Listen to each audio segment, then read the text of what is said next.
le 15 juin 2018, Johnny Hallyday aurait célébré ses 75 ans. Cet anniversaire sera fêté partout en France, jusqu'à Saint-Barthélemy où le chanteur repose. C'est à Paris, en l'église de la Madeleine, où se sont tenus ses obsèques le 9 décembre, que le plus grand nombre de fans est attendu.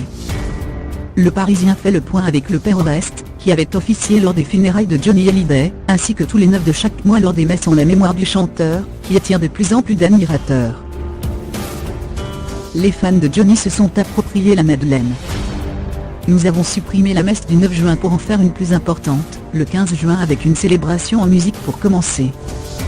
L'église peut accueillir au maximum 1100 fidèles, dont 950 assis. Mais nous allons probablement être submergés. La messe débutera à 12h30. Le Père Oreste promet qu'elle sera plus animée que d'habitude. Par exemple, des cantiques seront interprétés sur des airs du rocker. Avant ce rendez-vous, comme le raconte le Parisien, 2 admirateurs organisent à la Madeleine un hommage d'1 heure à partir de 11h.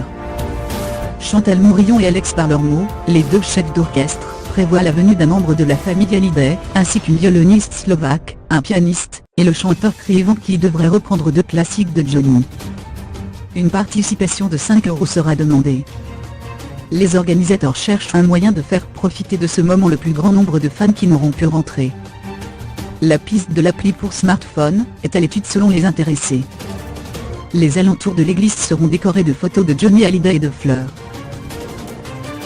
Depuis la messe du 9 décembre et le hommage populaire reçu par le rocker, la Madeleine est devenue le lieu de recueillement de nombreux de ses admirateurs.